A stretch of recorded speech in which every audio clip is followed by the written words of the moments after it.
What's up, guys? It's the Beat Street Bully Billionaire, baby. And I'm back and I am ready to break down today's Monday game versus we got the Bills and we got the Steelers. And it is Wildcard Monday, baby. Let's get it. We are ready to go break it down. We're having a good day today. Steelers are coming alive today. Better believe it. All right, let's break it down, okay? First thing is first, let's take a look at the actual game itself and what's going to be the total, the over-under, all that good shit. Okay, let's check it out. All right, what do we got? We got the Bills, heavy favorites, heavy favorites. 10 points they're given. 10 points they're giving the Bills. 38.5-point over-under, okay? So basically, what do we know about that? What does that tell us about the game? Okay, tells us the Bills are going to be heavily bet. People love the Bills. They love Josh Allen. They love to stroke him off. Okay, they've been stroking him all year, acting like he could be MVP consideration when he's thrown 20 picks.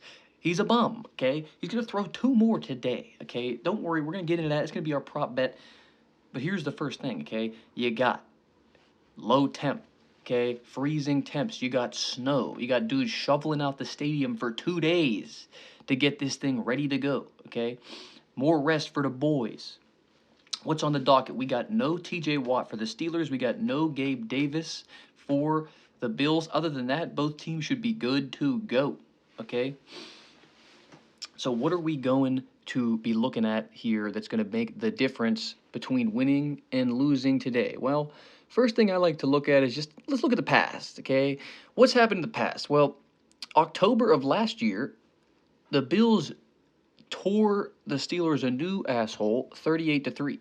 So let's just take a look at how that game turned out.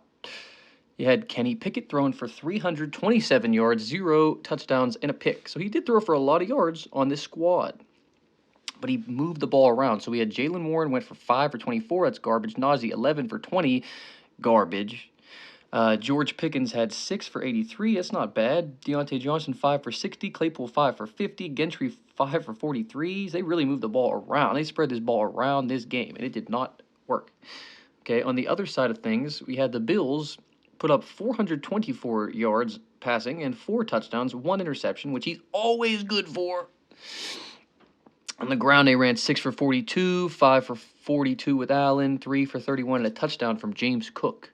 But on the other end, Gabe Davis, who will not play in this game, went off for 3 catches for 171 and 2 touchdowns. So that's going to be a big blow to their offense. Stephon Diggs, 8 for 102 and a touchdown. Khalil Shakir, 3 for 75 and a touchdown. Isaiah Hodgins, 4 for 41, and that's really all you need to know, okay? They carved up with Gabe Davis. They carved up with Diggs and Shakir. They have all 3 of those guys. So this is in October. We went back 2021. They played week 1. Steelers won the game 23-16 in a low-scoring game. Let's see. We had Big Ben still. That's probably why we were able to do it, because we had 188 yards passing. That's garbage. But 1 TD, no interception, no mistake from Big Ben. 16 carries for 45 yards from Najee is garbage. I mean, that's terrible. So, I mean, we're running the ball a lot better than we were these last 2 years, so I'm assuming the run game is going to be a lot more effective than that. Juju, 4 for 52, garbage. Claypool, 3 for 45, another garbage, and 5 for 36 and 1. Okay. Now let's take a look at the snap count. These are important things here, people. Who's getting the snaps? We got Mason Rudolph is going to make the start, okay? Another important factor. Kenny Pickett, I had real hopes for him, still have hope for him, but as of this current moment, Kenny Pickett is not going to be the guy. Mason Rudolph is going to be the guy. Over the last 3 weeks, he's been playing really nice, but it's not a large enough sample size to really know if this guy's going to be able to come out alive. But my hope is that he does. On the other end, we got Najee and Jalen Warren about splitting the carries here. Warren getting on the field, it seems a little bit more often over the end stretch, but last game, week 18, Najee had a 60-44 split. So it's impossible really to predict who's going to get more work. It's probably about 50-50 real even split between these two guys. And then we got George Pickens getting 81% on week 18 played. So he's been getting a lot more involved, but you're not seeing him at like 99% like you see some of these other receivers in the field. Allen Robinson and Deontay Johnson. So what's going on here? Why are these dudes not seeing the field more? Yeah, that's probably a concern. Calvin Austin seeing some action, Miles Boykin a little bit, but like these guys should be on the field a lot, maybe because they're just running the ball a lot. Tight end Darnell Washington, Pat Fryermuth are getting split, but I guess they're being using Darnell as a blocker, so they're using them both in the same time on the field. But Pat Fryermuth is the receiving back in that situation. Now let's go to the Bills. Take a look what they're doing. We got James Cook getting about a 60 to 50 to 75% share of the workload, which means we might be seeing some of that Leonard Fournette action today. They don't want to give him 100%. They don't want to fucking boost him up. Josh Allen, he's going to see the field the whole game, obviously. But Gabe Davis, look, he's been seeing the field a whole lot, and he'll be completely out. So I'm assuming that you're going to have to bump up Stephon Diggs, this Shakir, this Sherfield will get involved. Maybe Deontay Hardy should get involved in this game. But really, I think where they're going to be more effective is probably in the tight end position. Kincaid and Dawson Knox, they've been pretty efficient there. Versus our secondary and our defense and our linebackers, I think they could be effective. And so that's that. All right. Snap count. Now we're going to take a look at Saber Sim, where I have some lineups dialed up for you guys. And I didn't make these lineups based on my own thoughts. These are just based on... Oh, they didn't fucking... Oh, okay, you did. These are based on what they predicted. So as you can see in the top left corner, 24 to 14 is about the score of the prediction here. 38-point total, a 10-point victory for the Bills. That would predict about a 24 to 14 game script, okay? Had it build me 150 lineups, and now I'm going to do a simulation of the contest. And we're going to use, as you go here, you can see, you can scroll down here. If you don't have this, you should try to get access to this. It's very expensive, $300 a month, definitely ridiculous, but they offer a free trial, so you could have a chance to check it out. Where the fuck? Okay, so they might not have like a big contest. Contest size 500.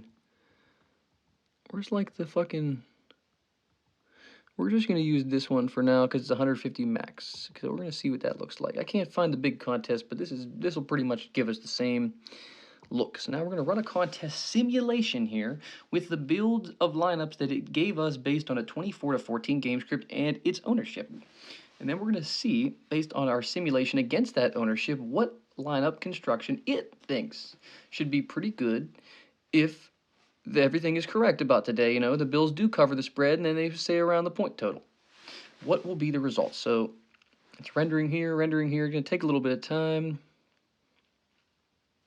All right, and so you can see here that top lineup is going to get an ROI of 1.9%, which is not very good. So we're going to sort it by the ROI in the contest. Which lineups have the best ROI? Okay, so here's the lineups with the best ROI number. This is our best lineup so far, right here. James Cook, captain, Tyler Bass, Stephon Diggs, Bills, Jalen, and Najee in the lineup. But let's look at something else, okay? Let's minimize this section. And then let's look at the exposure. Okay, in the captain spot exposure, after doing all that, it wants to play Najee Harris as the most exposed player at the captain spot. Now, it's not consolidating all of its ownership on Najee Harris. It's spread out, 19%, then 16%, then 11%, then 10%, but most of it is going to be on Najee Harris and then George Pickens, which is very interesting as they have the game score predicted 24 to 14. So in its idea here, in leveraging this particular type of contest, it actually would suggest that you go with a Steelers captain build or go with maybe James Cook, Stephon Diggs, Josh Allen, but it has them less exposed. So in those situations, I'm assuming it's looking to give you maybe like a 4-2 build with, you know, George Pickens or Najee as the captain, and then 4 Bills or 5 Bills in the stack. That's what I'm assuming it's going to try to give you. Now, let's look at the flex position and see what we got exposed to the most. Josh Allen, our most exposed player at 58%, but you can see it tiers down. They're not consolidating it all in one player, which means they're not finding value on Josh Allen alone and on some of these Bills players alone. They're finding more value on some of these other players like Jalen Warren or like Mason Rudolph, Chris Boswell, all come up before another Bills player. And this is in a 24 to 14 game script. So imagine if the Steelers win well, then that game script will be different, and then you'll see more Steelers, and maybe a Steelers heavy build would end up winning this contest. Now, I'm not playing this contest because there aren't going to be many good opportunities to make money in this contest. There's probably better opportunities to make it in the main contest, but I just like to look at this to see what it gives us and what it tells us are good types of lineups to beat this particular type of game. And in those type of situations, giving me Najee, Deontay Johnson, James Cook captain, Tyler Bass captain. It's not giving me, well, there's Diggs a little bit. Okay, so it's giving me a little bit of Diggs, but it's not giving me a bunch. What I would have expected 24-14 is they would just give me all kinds of Diggs captain, all kinds of Josh Allen captain. And it does not want to do that. Now, what I'll notice is, okay, let's go and look at the ownership here, right? If you look at the ownership, they're going to predict that Josh Allen's going to be 56% owned. I'm going to assume that's going to be more if they do play this contest. But they're basically predicting he's going to be the highest owned player, and he's going to be the highest owned captain at 38.5%. Now, if you play these contests, you'll know that 38.5% owned as a captain is ridiculous and probably wouldn't happen in real life. But if that's the prediction that they're saying, they're pretty much saying that everybody's just going to play Josh Allen because it's a playoff game.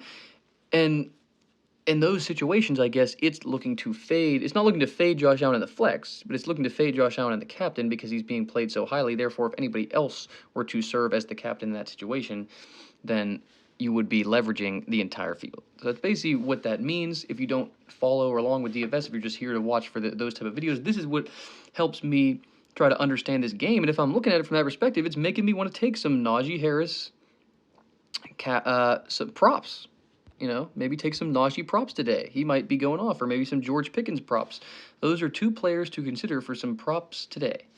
So after looking at that, as I sit here in my penthouse suite, you know, I'm reflecting on this game, and it's just, you know, obviously I got an internal bias here. Now, if you don't know me, I'm from Pittsburgh. I live in Pittsburgh. So this game is important to me. Our team has sucked all year long. Now, if this were Kenny Pickett starting, I would probably say we're folding. But with Mason under the helm, I would have said a couple years ago that's garbage. But for whatever reason, right now, Mason Rudolph has rallied this team. They believe in him. And I think they're going to play hard today. I think they're going to play good, and I really think they're going to be able to run the ball effectively. And I think Josh Allen makes too many mistakes. Okay, I get that they can move the ball. I get he puts up points. I get he puts up rushing touchdowns this year, okay? But in terms of passing touchdowns and passing yards, he ain't beating out Jared Goff. So I don't know all this hype. They've been hyping him up for MVP. He ain't got no shot in hell at winning MVP, but he could win this game. He could go to the Super Bowl this year maybe, but there's just something about this dude. He makes too many mistakes. He threw 20 interceptions this year. 20. I'm like, that's ridiculous. You know what I mean? 20 picks. Now, we just watched what happened to Dak Prescott. I don't think any of you would have chosen that as the outcome after watching all year with Dak Prescott. So to me, this fucking wildcard shit is all wide open, anybody's game. And we're sitting here live with a game where they got 10 fucking points. 10 points in this game right here. And it's going to be sub-temperatures. That hurts both sides of these offenses and defenses. We just saw what happened in those cold conditions. These cornerbacks cannot cover. They don't want to cover. They don't want to block. They don't want to fucking do anything. It's too cold. So I'm expecting some burns. I'm expecting some big runs. I'm expecting some big plays. And I'm also expecting it to go over the point total of 38. Okay, so here's going to be some of my picks today. Because I've had enough of these people, okay? Every time it's a low total, they take under. Every time it's a high total, they take over. This situation, they're like, oh, it's cold, so it's just going to be under. I'm going to take the over on that. So here's what I'm going to do, okay? I'm going to give you a nice little parlay pluck today, okay? And that's going to be how we finish off this video, okay? We're going to look at this pluck, okay? I'm going to take the Steelers plus 10. Way too many points. Don't need to tease it up. It's 10 points, okay? If they can't win this game, then why tease it to 14? Like, if they're going to get blown up by 10, they're going to get blown up by 14. Like, I don't see how adding 4 points is going to help you if they get buried. So, in my situation, 10 points, too many points, okay? The total, 38.5. I'm taking that. Over the total, okay? How about that? Bing, bing, bing. Over the total. Now, you could tease these two down as well, but I already know this under is going to be pounded today. It's going to be absolutely pounded. Everybody just blindly bets the under in games where they think this total is going to be low or the conditions aren't good. But the Buffalo Bills are averaging at home about 28 points per game. And so I could see them, if they put up 28 points and the Steelers put up 10 points, that's about a point away from the total. So even in a blowout scenario, they're getting very close to this total. And so I'm going to take the over. I'm going to take the 10. And then my final pluck of the day, which we're going to have to do a same game parlay because I don't know if they're going to let me or if they'll just turn it into one. There we go. Is going to be, this is the easiest one of the day. Okay. Passing props. Scroll down. Josh Allen. Interceptions thrown. Over 0.5. Hey, we just got lucky. It's not over 1.5. I still would have taken it over 1.5. But it's only 0.5. So at 0.5, one pick he's got to throw. That's too easy. So we're going to take the 10. We're going to take the over. And we're going to take the over on Josh Allen, interceptions thrown. He's made too many mistakes this season, and he'll probably make another one again. We have the top coverage graded corner in all of football. It surprised me. I wouldn't have expected that. But Joey Porter Jr. has graded out this year to be the best in the league. And they don't got Gabe Davis, so cover Diggs, you know. I mean, it's an easier game plan there. It's going to maybe leave Shakir open, but has he been as electric or explosive as Gabe Davis when he goes off? No. So my guess is I would say maybe this Shakir could be live for a big game. I would say maybe take his over points. You know, Najee Harris could be live for some big runs, and Pickens, maybe take their totals. But if you're playing it safe, man, an easy pick today, Steelers plus 10 over the 38.5 because everyone's a chump betting that under. And then just take the 0.5 interceptions for Josh Allen. It's too easy. It's plus 435 on DraftKings. 455. That's $50 to win 277. That's $100 to win 555. But if you are a degenerate gambler, that's $25,000 to win $138,000. Now we're still not a million yet. Add another zero, 250,000, and you're gonna hit for $1 million. So you're gonna need a lot of money to get that $1 million payout. But that's fine. You know, just go to the bank, get out a loan for the money. Okay. And put it on a fucking parlay, okay? And you're going to make a lot of money today. So that's our play. I don't know about this game, man. Steelers could win or they could get blown out. I mean, that's pretty much the only two options on the table. I'm not seeing if the Bills win in a close one by a field goal squeak, okay. But, like, my two options here, my game scenarios, I would say either Bills blowout or if it's a close game, the Bills get folded up because they're choke artists. So that's my picks for today. If they win, they'll probably go to the Super Bowl and maybe they'll fucking lose this one, okay? Hoping we're rooting for the Steelers. If you're not rooting for the Steelers, go fuck yourself. How about that? But that's going to be the end of the video. Yeah, those are my picks. Take it or fucking leave it. Okay, I've had enough of this shit. Okay, NFL Wildcard weekend. Stay tuned. We're going to wrap up the Bills, the Bucs and the Eagles too. We'll fucking figure that one out. So stay tuned for that vid and stay tuned for some golf. We got the American Express this week. So I'm going to dial up for that. We almost won last week. I got a Russell Henley ticket live, but he folded last second. So we came close. We're looking for some outrights. We're going to do some DFS lineups for that too. So stay tuned. Thanks for watching. Subscribe if you're fucking still here. You're probably already gone. I don't give a shit. I'm going to go smoke a dab and get fucking fried. All right, see you later. Beach Street Bully Billionaire over and out.